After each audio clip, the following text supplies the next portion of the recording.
boy, it's your boy, the Josh Quinlan of watching this card full of bin men, Jack Slack. It's the Jack Slack podcast, and we're coming at you on Monday the 17th, following, not me being hyperbolic here. Other people are calling this one of the worst cards ever. There wasn't a lot of good stuff on here. I feel bad because I was actually like, oh, some of this stuff's quite promising on the Boycast previewing it. But that's always been the criticism of me. They always say I'm far too optimistic about how these UFC fights are going to turn out, particularly at the Apex. But it was another week, another round of Apex slop, and I'm here to spray it down like a wet room or the mesh floor of an abattoir. We'll do the good, the bad, and the ugly. The bad and the ugly the same, and the good is 2 fights. But Taira versus Alex Perez in the main event. I loved this fight. I thought this was really good from both of them. Perez has been, well, he was off for a while with many, many injuries, and then USADA disappeared, and now he's back. Third time fighting in 3 months. Incredible. Looked good in the last 2. Taira, I think he was a Shuto champion, wasn't he? Basically everyone who's good in Japanese MMA was a Shuto champion or almost a Shuto champion. But the intrigue here was, and I think Dominic Cruz said the same thing at the start of the fight, like, Perez is pretty good at stopping a takedown, and he'll make Taira stand with him, and then you get to see, was Tyra's stand up so good because people were so scared of his takedowns, or was it good because it's genuinely good? And it was one of the things that I really loved about this fight was that Perez was going to try and go forward, and he's going to try and operate sort of an offensive counterfighting into combination punching game. Offensive counterpunching is probably, if you're going to knock people out, it's probably your best bet. It's where you go forward and you anticipate them throwing back at you, and you land as they throw.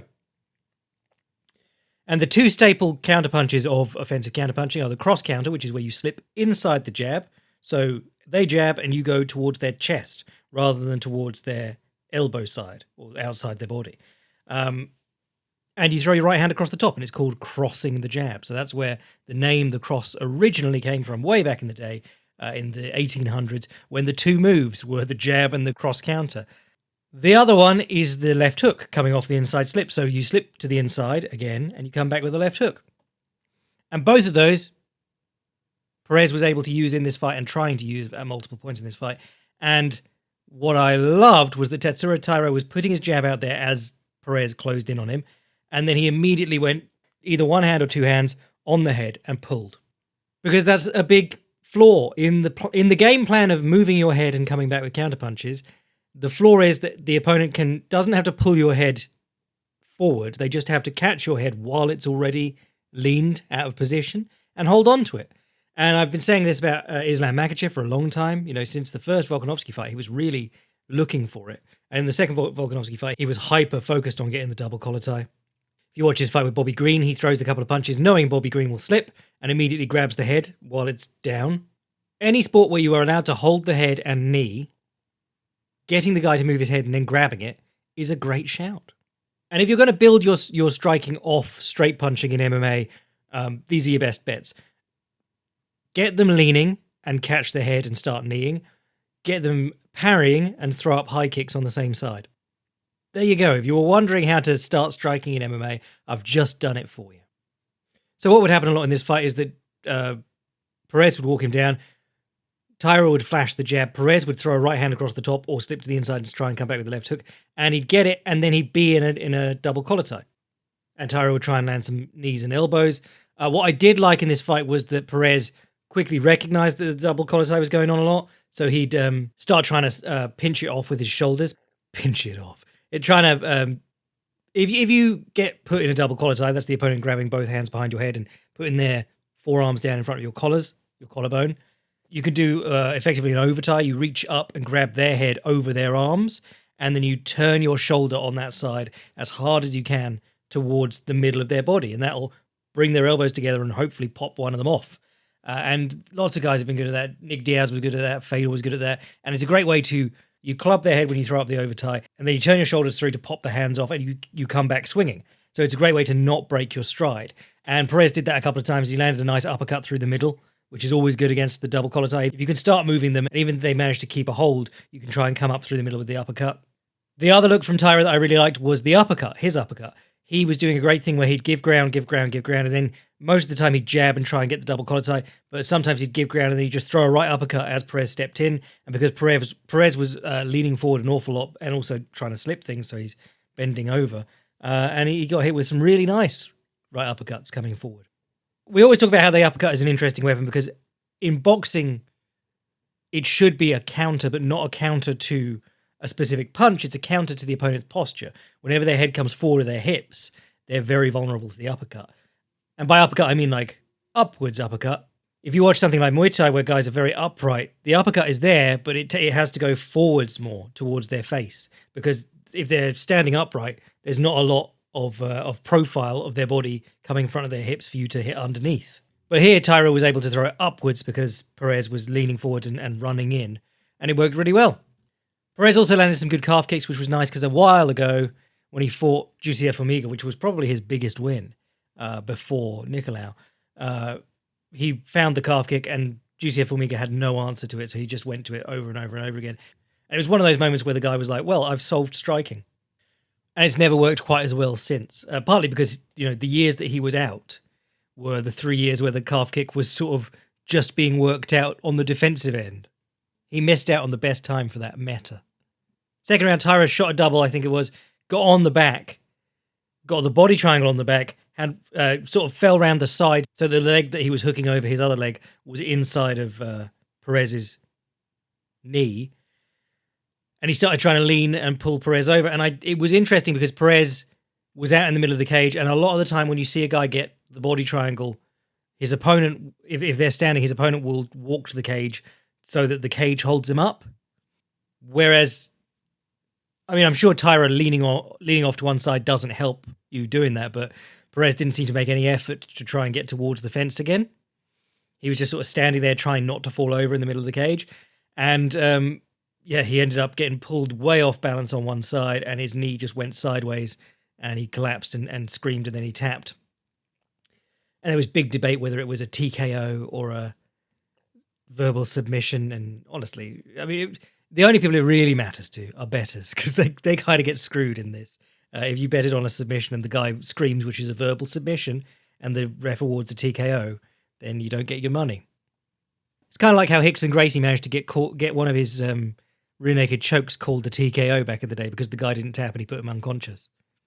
One of many Rickson Gracie lies. But I thought Tyra looked great. Perez looked all right. That's it. I think Perez looked good, which made Tyra look really good when he beat him. So, and I thought Tyra's answers to Perez's game and the stuff he was looking for in this matchup were also good. With Perez, I think you've got to be a little bit careful if you're him. The confidence he's found in his hands is great. The confidence he's got going forwards is great. But I think he is in danger of becoming sort of a run in and swing guy when he should really be trying to use pressure to move the opponent closer to the cage so that he doesn't have to run after them.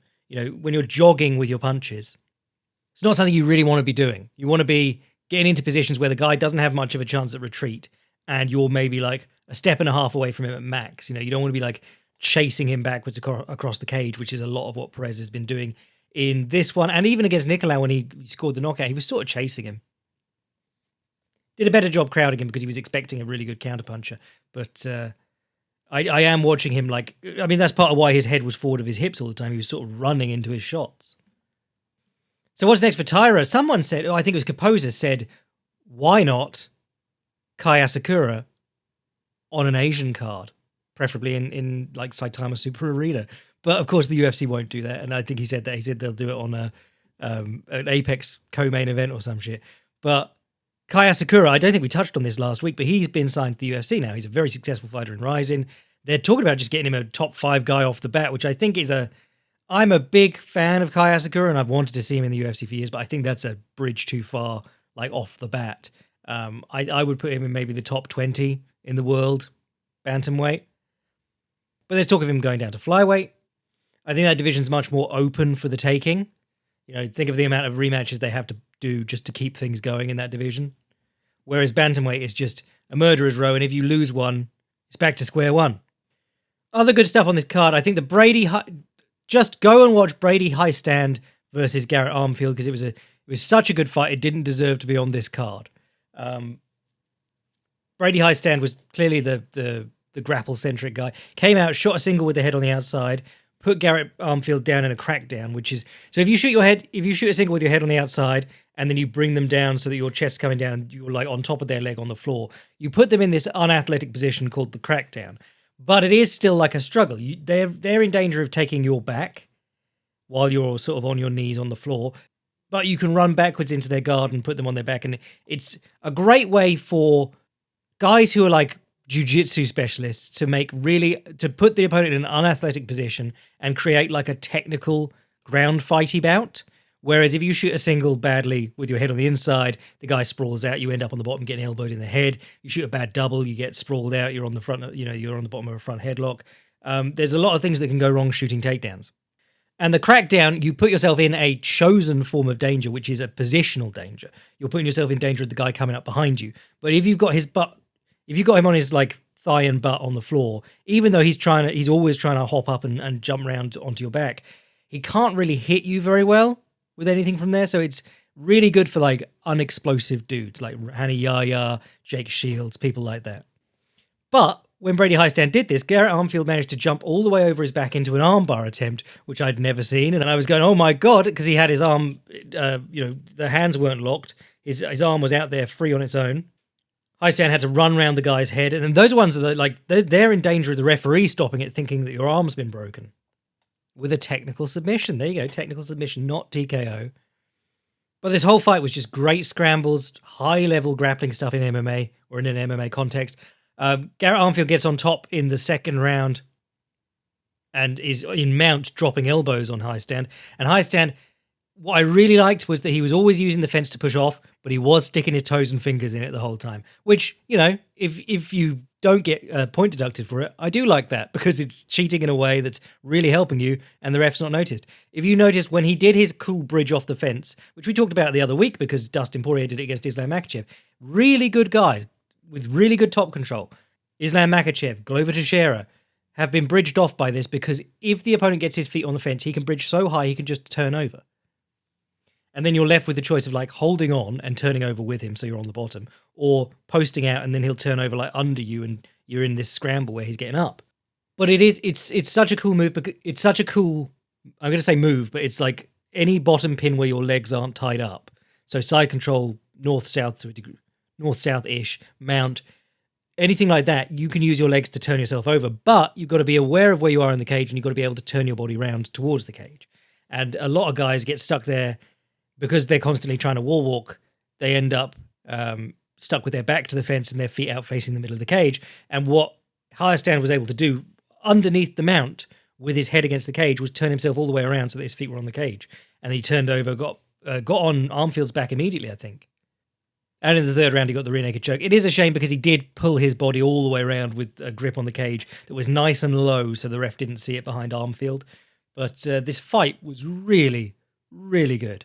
Highly recommend you go see it. Oh, there was another moment in that one. Highstand gets jabbed, and he does like the low lead hand sort of shoulder rolly thing, ready to roll a right hand off. And we've talked about this before, like the difference between actually getting down behind your lead shoulder and looking like you're getting down behind your lead shoulder. And it's very slight, but he got his lead shoulder up, and his chin was still not on his lead shoulder. He looked like he was doing a shoulder roll, but he wasn't. So Armfield just put the right hand literally between the chin and shoulder, just hit him on the side of the jaw, and he was completely exposed for it and wobbled, and things started going. I think that might have been the start of him getting mounted, but we talked about it the other week with Charles Johnson doing it against that, was it Kazakhstani or Russian or someone from one of those nations with a cool hat. He was doing this slip to his right side, and if you do it with your shoulder to your chin and your other hand up, you're pretty safe when the guy hits you in your slip. But he did it with his shoulder and his chin like a foot apart, so the guy just hit him on the side of the jaw, the worst kind of connection you can take. And luckily he was able to recover, but he had a terrible first round because he got chinned in the opening minute, trying to do slick defensive maneuvers, but leaving himself completely exposed. Shoulder to your chin is really, I mean, any martial, we're always talking about like keeping your chin down and stuff like that, but when you extend an arm, you want your chin to go to it, or you want your chin to go to the inside of the shoulder, and then when you extend the other arm, you want to switch over. And that's really tricky to do. It takes a lot of practice. Who was I watching the other day? Oh, it was Samson, the Muay Thai legend. Fighter of the year in like 1992 or something like that. He was showing his punching form to Sylvie, who's well worth following on YouTube and on Patreon. And his chin is always on the inside of his shoulder. And then he throws his other hand and his chin's locked to the inside of his shoulder. It just makes it so hard to find good targets on you. You are going to get hit, but at least you get hit in like the top of the head. If you do get hit in the jaw, your jaw's braced against the inside of your shoulder. It's not hanging out there, so when you get hit on the side of the jaw, it turns your head around. Really important. Big gloves, small gloves, no gloves. Use your shoulders to protect yourself. Anything else good on this card? I mean, there was like some of these matches, like Josh Quinlan, who I'm always slagging off because he won his Contender Series fight by knockout in the first minute. Then it came out he took a load of drugs for it, so it was a no contest. They still gave him a fight in the UFC. Then they had to reschedule it because he pulsed for a different drug. So they're still giving him fights, but they gave him Adam Fuggett, who does literally fight with his chin out on a platter. And Adam Fuggett ran a kickboxing clinic on him. He was just kicking his arm the whole time. And there were dudes going, oh, that's no damage, no damage. But if nothing's happening, Quinlan's sprinting at him and not doing anything. Because Quinlan doesn't have any other like methodical weapons. He doesn't have anything he can build off. He's just going to sprint in on a line throwing hands. Normally switching stances like the Tyron Woodley thing. And Fuggett just keeps kicking him in the arm. And if nothing else is happening, I'm picking the guy who's kicking the arm. And then Weston Wilson deserves a shout out because people were calling him like the worst fighter in the UFC, which is kind of harsh because he's in the featherweight division and there are much worse fighters, in the top 15 of light heavyweight. But he's a weird karate guy with a weird long stance. I think he fights out of Wonder Boy's team, doesn't he? Yeah, Upstate Karate. And he came out in this one trying to wrestle. He grabbed a arm in guillotine, didn't get it. Guy ends up in his guard on top of him. And he go, oh, why did you jump the ghillie, Weston Wilson? And then he does like a lasso, which is not, it doesn't exist in no-gi because you don't have a sleeve to hold on to. It does exist in that, like, if someone's passing you a guard, you put your foot in that position and it makes it very hard for them to pass. And people will call that a no-gi lasso, but it's not the same as having a lasso in the gi. But he managed to do it so that he had the lasso in and then he pinched the guy's glove between his body and his arm. And he threw up this little armbar, a Z armbar. And the guy did... The armbar triangle dichotomy is a fun one because if you start trying to extend an armbar from guard, the guy will often try and stack into you. And if your legs are in position to triangle, you can catch him in the triangle because he'll be moving into you. So the triangle armbar is always one like that. You guys get the triangle, the opponent tries to posture out of it, you go to the armbar, the opponent tries to stop you extending their arms, so they push in on you and you go back to the triangle. If you watch like Barrett Yoshida's Shuto career, there were guys that he just did triangle, armbar. He just went backwards and forwards as they were getting up and trying to pressure down on him and then getting up again. And Weston Wilson got the choke. And it was under 2 minutes. I feel like a lot of stuff happened in that fight in under 2 minutes. But good for him. Really good work, Weston Wilson. Let's all go and try and do no-gi lasso shit. Though Eddie Alvarez swept Edward Foliang in one with a no-gi lasso sweep. So that about sums up everything good that happened on that card. Actually, the women's fights were pretty good. Just not really super interesting to talk about. Other stuff that happened that weekend, Linton Vassell beat Moldavsky in their third fight in their trilogy. Very funny. Moldavsky was in the running for PFL's $1 million prize. Linton Vassell is not in the running because he lost his last fight by a tedious decision and gassed the hell out in the last round. But brilliant hater behavior here made it so that Moldavsky could not win the $1 million. Not really a remarkable fight. I mean, he just, like, last time he knocked out or knocked down and then finished Moldavsky with a left straight. He's a big southpaw. He's slow as molasses. He's never hit anyone on the feet in his life. And he came out trying to do what he did last time, except he just sort of caught Moldavsky walking forwards. This time, every time he started to throw this punch, he got blasted in the face. Very funny.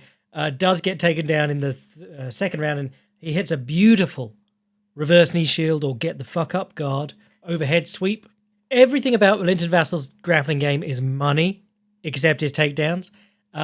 Craig Jones sent me a message on Facebook asking if there were any obscure MMA heavyweights to invite to the CJI, and I said Linton Vassell. Really, Combat Jiu-Jitsu Worlds would be where his skill set would shine, but actually no elbows in the Combat Jiu-Jitsu Worlds. Yes, he's got a great skill set with a massive hole in the... Actually, no, he's only really good at one thing, and it takes a load of other stuff to get there. And then in boxing, Gervonta Davis knocked out Frank Martin. Honestly, Martin gave a really good account of himself in the early going. 2 southpaws. Gervonta Davis has been accused of being like almost entirely his left hand. He did break his left hand in, I'm trying to remember which fight it was. It was a couple of years ago. He broke his left hand in like the 8th or 9th round and had to do the last couple of rounds with basically just his right, and he looked pretty good. He just really heavily leans on his left hand whenever he can.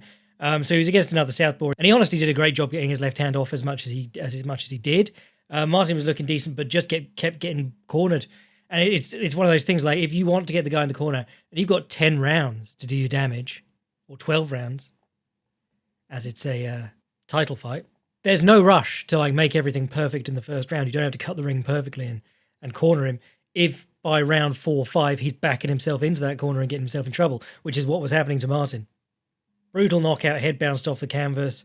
But yeah, Gervonta Davis, I think the opinions have been all over the place because like Devin Haney, when he was on, looked more skilled, like rounded, and Gervonta Davis is sort of like a one-handed power puncher. But Gervonta Davis is doing it against really good opponents, and obviously Haney had that rough one in his last one against Ryan Garcia. Who else were they talking about for Gervonta Davis? I was saying it'd be interesting to see him against Subriel Matias at super lightweight or junior welterweight. But then Subriel Matias fought this weekend and lost against another relatively unknown guy, Liam Parrow, who in my eyes was brilliant. Honestly, he the thing about Subriel Matias, and one of the reasons that I love him so much, is that he's just overwhelms people with this incredible inside combination punching, very creative, doesn't really care about getting hit, just gets up in your face over and over again. So it's not like the best style longevity-wise, but he does just swarm on people and overwhelm them. I think something like 3 of his last 5 opponents quit on the stool. Just breaks people. And he never got going. And Parra did a great job of, as a southpaw, throwing 1-2, and then he'd use his lead hand again to cover Matias's rear hand and step around him. And then he'd do 1-2-1, 1-2, tie up. He did a great job of just constantly doing stuff so that Matias couldn't come back and get going with combinations. And Matias did get going in the middle rounds, but to be able to keep up that like pop, pop, pop, smother, pop, pop, pop, move offline, pop, pop, pop, smother for 12 rounds is really impressive. So eyes on Parrow. And that was about it. So I suppose we best talk about... Oh, and then there was a Rise card, which I'm still watching, so I'll talk about that on the Boycast. But I heard that Osaki versus Mandakura was really good, and Tiger looked good on it, so that's good for me. That leaves us time to talk about the big drama show. Conor McGregor not fighting. He hasn't pulled out of a fight before, so fair play to him. He's not like a pull-out merchant, as someone said online. But I said way back in the day, this fight's never happening. Because the dude's been checked out for ages. He's been checked out for over 8 years. He periodically convinces himself that he loves fighting and that he's always been a fighter and he always wanted to do this. But, you know, as soon as he got the 500 mil from that Mayweather fight, he was like, I'm done. And then he came back, but not really. And then every time he's come back since then, he's actually looked worse. You know, still has power and speed and skills, but there's no more obvious comparison than Dustin Poirier because they came up about the same time. And just by fighting for that entire time, Dustin Poirier has gotten better and better. And Conor McGregor has gotten worse. He went from a guy with a big left hand, an awesome left counter, playing around with taekwondo kicks, playing around with weird wheel kicks and things, and adding stuff to his game, to a guy with just a big left hand. But anyway, yeah, Michael Chandler's been trying for 3 years to get this fight together in the most tedious and boring way. Honestly, Michael Chandler is no part of this fight. Nobody gives a shit about Michael Chandler. His entire personality is motivational quotes. You have to feel for him a little bit with McGregor pulling out of this fight, but no one said what the injury is now. Someone said it was a broken toe. Other people have said that he's got chlamydia. No one really knows. Don't expect it to be rebooked too soon, but they had charged an extortionate price for these tickets. If you paid like $3,000 for a ticket to see Conor McGregor at this stage in his career, I don't know what's wrong with you. Either, if $3,000 means absolutely nothing to you, fair enough, but man, that's a lot of money to watch a washed-up fighter against Michael Chandler. And they hadn't done much with the rest of the card. Like, it's always been the problem. We always say, like, using McGregor cards to get eyes on fighters you want people to care about, or possibly even next McGregor opponent, is a great idea. And they've done it like once. They had Tony fight on the in the co-main of, was it McGregor Habib? But most of the time they go, Conor McGregor's fighting, we don't have to put shit on this card. So they were left holding their dicks as McGregor pulled out, and now they have scrambled to find other options. But the wonderful thing about Nevada, apparently Nevada, even though your ticket says card subject to change, if the main event falls through, the promoter has to offer a refund, which is awesome. I mean, who'd have thought Vegas would be the place for that? I would have thought Vegas would be like Ayn Randian, you paid for the ticket, you own the disappointment. So based Vegas, that's what I'm saying. They rushed together another Alex Pereira main event. If you hadn't picked up on it, in this era of no stars, Alex Pereira is actually the UFC's star at the moment. They call him whenever shit falls through and they need a headliner. They rushed together Ortega versus Lopez, which is a good fight, but is it really co-main event? I mean, I'll watch it, but will people pay for it? And then Anthony Smith versus Carlos Ulberg. It was going to be Jamal Hill, and they've got Anthony Smith in there. Fuck me. One of the other interesting movings and shakings of the week was that Khamzat Chimaev pulled out of his fight with Robert Whittaker. Do feel for this dude, because he's one of the people who's fucked up hard by like lasting stuff from COVID. And he also got mumps at one point. He's just not a healthy dude, which is really sad because he's an awesome fighter. But he also has issues with visas and other stuff, so they only really have him fight in Abu Dhabi. The interesting one is Shara Magomedov, or Shara Bullet, who I'm going to write something about tomorrow, in fact. They can't seem to get him cleared in the US, and it's sort of speculation. Is it because he's a nutter who assaults people, or is it because his eye is completely fucked up? And I'm watching his fights at the moment going, his depth perception's really good. Like, better than most fighters. He is a fighter who uses correct distance to throw kicks naked and try and get away from counters. So his vision's really good for a guy whose one eye is way over there and the other eye is like see-through. But it is something that we're like, so why can't he fight anywhere with an actual commission? But anyway, it shook out Ikram Aliskerov, who I wrote something about last week, which you should definitely check out because it's up free for everybody, called Ikram Aliskerov, the Quiet Dagestani. He was due to fight some schlub from the Contender Series who cheated in his Contender Series fight and it was no contested, and is married to Mackenzie Dern, as if that makes up for having no interesting wins. But Ikram Aliskerov's had some bad luck with his matchmaking. Sometimes his opponents pull out. Sometimes he's booked to fight someone like Fluffy Hernandez and he pulls out. But this is all shaken out so that he is taking Khamzat Chimaev's place on this card against Robert Whittaker. They have a little bit of history because Khamzat Chimaev is the only person to beat Ikram Aliskerov back when they were both quite early in their careers. So if you haven't read the article on Ikram Aliskerov, go have a read of that. He's a very interesting fighter. I'm very much looking forward to this fight with Robert Whittaker because he's someone who may go jab for jab with Whittaker. He's got the wrestling to fall back on. When he meets opponents, he can't jab up. He does a good job of getting just enough out of them so that they throw and he ducks on their hips. There's a lot of ways that fight could shake out, but we're going to talk about that on the Boycast for the Patreon boys on Thursday. So 2 articles on 2 completely different Russian fighters, Ikram Aliskerov and coming up soon, Shara Bullet. Check those out on thefightprimer.com. I also broke the news that Conor McGregor was actually put out of the fight by Zab Judah knocking him out in training. Very important that you share that with everyone and don't ask any questions. Like, Zab Judah, isn't he 50 years old? What's he doing helping Conor McGregor train for an orthodox opponent? And F's for Michael Chandler in the chat, please. I'm your boy, Jack Slack. You know where to find all my stuff. Fightprimer.com. Sign up to Patreon, become a boy. Send an email to the podcast, jackslackpodcast@gmail.com. Anderson Silva and Chelson and pretending to box for 5 rounds, bless.